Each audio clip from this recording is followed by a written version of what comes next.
For the next session, can I please take the honor to invite our next chairpersons, Dr. Satish Midha, sir is the CEO and founder Vivekananda Hospital, Ranchi, Dr. K.N. Srivastav, Senior Consultant Surgeon and President, Celsi, Dr. Lalit Shah, Consultant Urologist in Chhattisgarh, Jagjeevan Urology Center in Raipur, Dr. Mandeep Sachdev, Registrar, Haryana Medical Council, to please chair this session.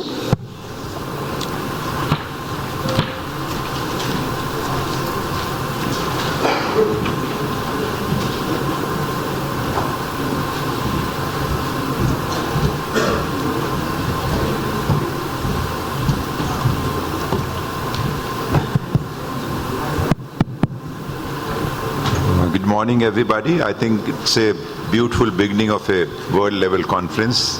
Everybody is enjoying.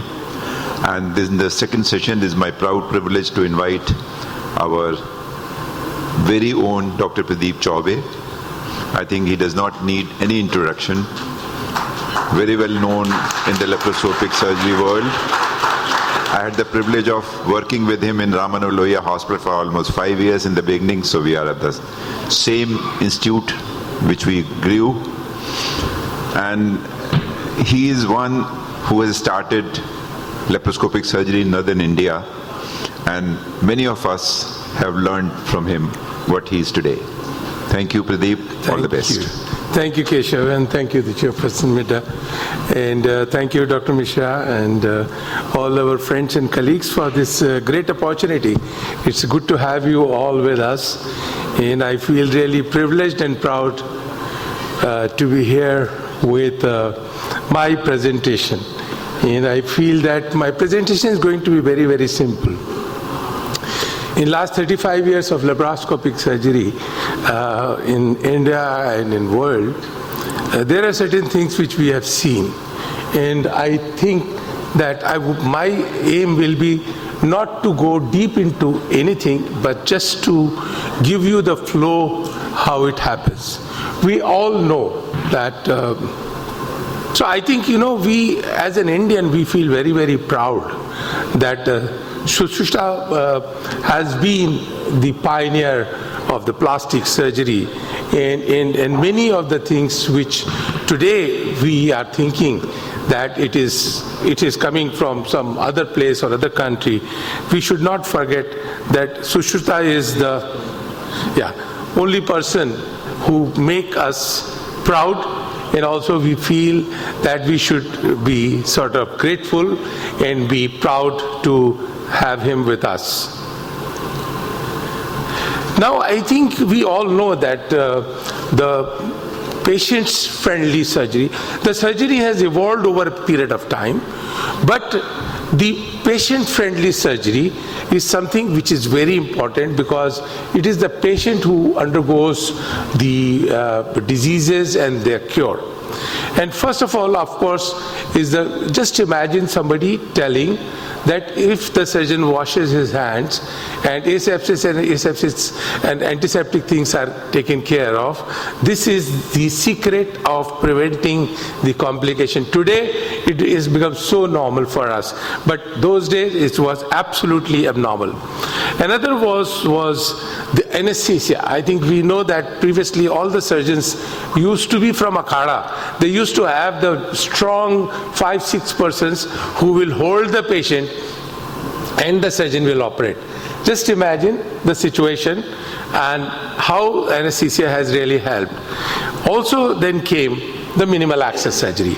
I think we and our generation is one of those fortunate, and Keshav's generation and Dr. Midha's generation have been really, really fortunate that we have seen the open surgery, we have seen the revolution of laparoscopic surgery, and also we have seen the revolution of robotic surgery, as we will be discussing. This is my slide which I made almost 35 years back. And somehow I insist to show this. It's my most favorite slide because that speaks of my mental thinking. This slide at that time took almost about full day to prepare. on the computer because everything was quite primitive. And this was a great leap of faith as a surgeon, that what I was doing as a conventional surgery, now you are just puncturing in a minimal access surgery and doing the surgery. So this was a great faith. We were not sure what will be the short-term outcome, long-term outcome, but still we were seeing those roses and we thought that it is going to be good, and over a period of time we all know that it is established now that laparoscopy surgery is the thing. And what concept was there? The ability to perform the traditional surgeries. So surgery steps were the same, but it was in a different way it is to be done. And also it is important to minimize the trauma to the patient, as less trauma to the as patient. And came the laparoscopic cholecystectomy. It is one surgical procedure which shifted from open to laparoscopy without any studies, without any conviction, without any scientific evidence. It was so obvious that it was not necessary to do any in double-blind studies. There was a famous study, I think some of our senior colleagues will know, Sheffield's trial from UK, which was published in British Journal of Surgery, which put a blind dressing of open in laparoscopy, and they proved that both surgeries are same. There is no difference in the pain. So this is the most horrible presentation and historical wrong publication of British Journal of Surgery, which is remembered for negativity rather than for positivity. Well, I think all these surgeons, I'm sure all of you are doing laparoscopic surgery, there are a lot of challenges which are put. First of all, dexterity. You have to be dexterous on both hands, left and right hand. You have to have a limited access which is showing you. Like this, you all know that you are getting a two-dimensional view and these are small tips of this thing. You cannot push too much and pull too much. So that we all have experience. But I think over a period of time we have overcome that. Lower end esophagus has become almost like a gold standard for surgery after the cholecystectomy. We talk about the solid organs. You all are doing solid organ surgery laparoscopically. And onco had a little hesitation of port metastasis, but ultimately it was proved that there is no difference in the port metastasis, and it is not logical. Over a period of time, the laparoscopic surgery is a standard way of doing oncology surgery. Of course, I will just quickly go. You have all seen that we have moved from 10 and 15 millimeter instruments to 5 and 3 millimeter, and some of the instruments have come. So miniaturization has helped even improving the causes. Then we have certain gadgets like laser, ultrasonic devices, etc. Stapling devices became popular, which ultimately added to the surgical armamentarium. There are certain devices, and all these devices I have used, and fortunately, like Anubis and all other things, did not work. Hand port, etc. We all were very happy that it might work, but it did not actually work. So they faded in the horizon. And then came all the advanced surgeries today. I think whatever surgery you are talking, whether it is in the chest, whether it is in the abdomen, whether it is in the joints, everywhere it is a minimal access surgery which is there. And you know that this Swiss knife has got multiple attachments. It depends on the specialty of the person. Well, hernia did not go that way. I think we all feel. The hernia did not move the same way. Hernia, some of you will know that the first Congress of Indian Association of Gastrointestinal Endosurgery, so-called laparoscopic surgery, was done in Delhi, and we were proud to be conducting that Congress. And in '94, I started laparoscopic hernia surgery in a big way, after gallbladder. And then we thought that let's have the opinion of this. And in '95, it was, the hernia surgery was not considered as a great surgery. The first line was, it is very frustrating surgery. Expensive, recurrence, training, guidance, nothing was available. And everybody thought that it is the industry which is pushing it. And in 2005, we had another congress in Delhi, in the same hotel, in the same place, and many of you would have seen. Now they said it's a routine surgery and it is comparable surgery. So these were, we are some of the believers at that time, which we believed that endoscopic surgery will be there. And you can see the world's pioneers on that, Kukleta, Bittner, and many others. We were just very few who were actively participating in propagating. Changing verdict, briefly, first was endoscopic hernia surgery should be done in restricted and clinical studies which are participating. Next verdict changed into that it is good repair for beneficial and recurrent hernia. Immediately it was changed that it is good for bilateral hernias, and then hernia surgery was established. Then we talk about the globosity. In 99, when I looked at the data of the Indian I realized that the obesity is going to come the way it is in Western world, and it is going to be today now established as a globosity, and we know that it is a global problem. Then came the three surgeries which you must have read about it. This is the combination of the surgeries, restrictive, which is important, and three surgeries are quite popular now. Gastric sleeve band is abandoned now, bypass, and the newer options of mini gastric bypass which you are seeing. But this is the time to change. And this is the time to change unless you continue changing your approach, your thinking, and this is the time to change. When we went from open surgery to laparoscopic surgery, the three-dimensional surgery was converted into two-dimensional surgery. And now, with the technological help, we are able to convert two-dimensional surgery into three-dimensional surgery, and that is possible with the robotic systems, and especially these systems are more dexterous from the surgical point of view, because the wrist movement, which are very restricted, are made 360-degree movements, rotational, turning left, right, everything by the tip of the instruments, which make it so comfortable.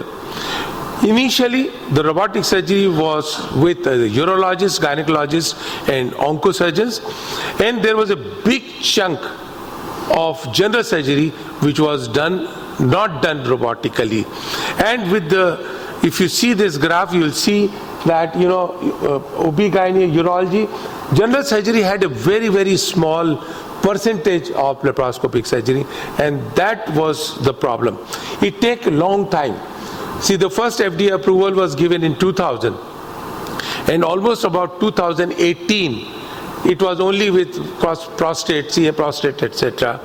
And then you see 200 to 200, but in 218, robotic surgery took off for general surgery, and now you see where we stand. These are the new generation of robots which can be shifted from one operation theater to another operation theater, and you can see the console, which is an open console. The surgeon can communicate. You don't have to put your head and neck into the console, and this makes all the difference because the patients and doctor both are comfortable. And then you have that hand grips which is there, which is much more familiar, much more comfortable to use and this is in the newer generations platforms of robotic surgery. We were fortunate to have blessed by the Dalai Lama when I started a couple of years back. When we started the robotic surgery, I wrote to His Holiness Dalai Lama because I operated him in 2008. So he wrote a very beautiful letter of best wishes. Now, what has robotic surgery at the moment? It has got a lower capital cost. It is early return to the investment, ROI, which is important for the institutions. We have a reasonable per procedure cost. Initially, the per procedure cost used to be very, very expensive. And also multiple specialties can use. General surgery can use, GI can use, gynecologists can use, oncologists can use, every specialty can use. So because of the multiple use, it has made a lot of sense. Another important point which you might not be thinking is the robotic surgery of today with the next generation robot. The port placement is almost the same what you are doing. So whatever it is, I think it's a huge advantage of getting an angle. Then came finally the artificial intelligence, which today I think everybody is talking about the artificial intelligence. And today I think Prime Minister Modi is leaving to France, and most of the discussions will be on artificial intelligence. And the combination of robotic surgery and artificial intelligence is something which is phenomenal, I think this is going to be the future where you all will be doing this. So just briefly, what is an artificial intelligence? I think it's a problem solving and decision making capabilities of human mind which are converted into a software. Through the computers it is to be transmitted. So it is not that it's coming from God, it is coming from you. The programming is coming from you. And artificial intelligence is human level intelligence. Ultimately it cannot go beyond the human level because you are the creator. So you cannot be, it cannot take over. Just a comparison, conventional software will give you a predefined output, whereas artificial intelligence will give the individualized output. So that possibly it will give you where the right hepatic artery is, where the common bile duct is likely to be there in that particular case. So it is adding to your dexterity. And it is the software which can think and decide. So this led to a machine learning. And artificial intelligence and machine learning goes hand in hand. It's like you taking a road from your home to the hospital. Your driver, your car, everything knows where to go, which direction, where are the bumps, where are the speed breakers. So something like that is, the machine also started learning. Now previously I think the benefits were, we were all thinking about the patient's benefit. We never thought about the surgical problems. Because unless the surgeons are also comfortable and not suffering and are healthy with the problems produced by robotic surgery. So this has been taken care of now. I think previously the first airbag was for the driver, not for the passenger. Now there are multiple airbags which look after the driver as well as the passenger. So that means that today I think we have to change our thinking, that we don't have to only think about patients. You definitely think about the patient, but you should think about yourself and your team as well. And that is a change which we have seen. This is experience. In 21 we started robotic surgery, and today we proudly say that we have crossed more than 2,000 robotic surgeries in a very short period. And you see what happens with robotic surgery. What is important here is to see this particular arrow. This is a funnel chart for cholecystectomy. It's a funnel chart for cholecystectomy. You see, over a period of time, it is the experience. This is my funnel chart, which I have gone out of the funnel chart. That means with the help of robotic system, your surgical excellence also cannot be measured. It goes unmeasurable. It goes far, far above than what we have been doing with this. Same thing happened with the inguinal hernia. You see, we are almost here, getting just out of the funnel, because the moment I think we will do another 50-100 hernia surgery, we will be out of. So it is adding to your surgical skills. It's nothing, but these are known as funnel charts of the surgical skill, and we feel proud that in Indian, in 22 we got 2 Guinness Book records of highest number of robotic surgery in the world. So I'm coming to my conclusion. Where do we stand today? It's a very, very important question, and you have to be optimist about it. Sometimes when the Swiss knife was made, it was made with just one or two instruments in it, and today we are talking of lots and lots of robotic systems. If you really Google, there are 82 robotic systems which are in the process. It may suddenly appear with you. Many of them in the past, you see that these are the surgical robot systems which are coming in 2025 itself.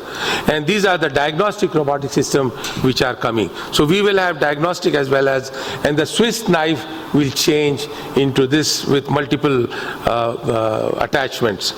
However, will robot replace the surgeon? Definitely no.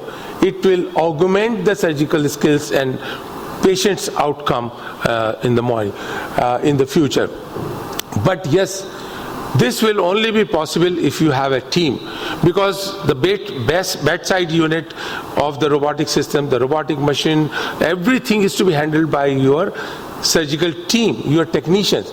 So it will not be only surgeon anesthetist team, but it will be the team of surgeon, anesthetists, technicians, technical staff, robotic staff, like those persons who will create a team. And once you have created a team, that is the success story. This I could fetch. You have seen, we created the first robotic surgery, minimal access surgery in Gangaram Hospital in 1996. You can see Dr. Kullar, Dr. Anil Sharma, Dr. Manish Bajal, Dr. Vanda, Mr. Pankaj, who is with us just now.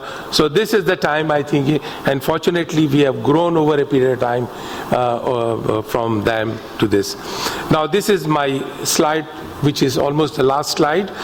So laparoscopy and digital surgery, I think the center will be the robotic surgery, because all laparoscopic information can be transmitted through robot only. You need some media.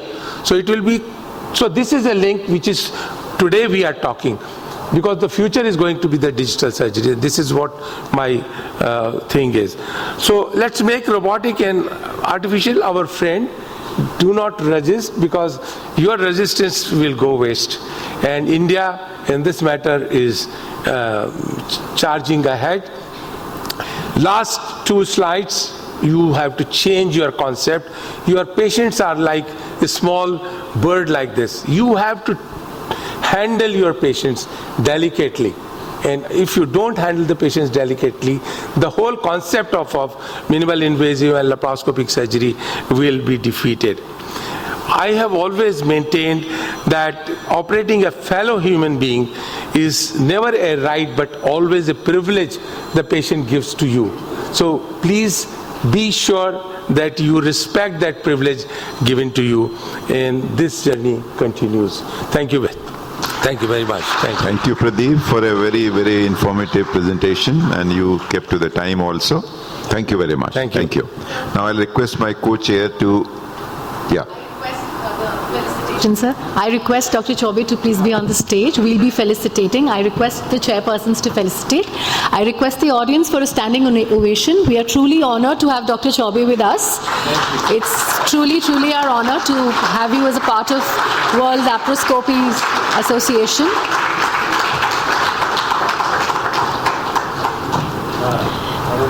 We are truly honored. The World Laparoscopy Association is truly honored to have you with us.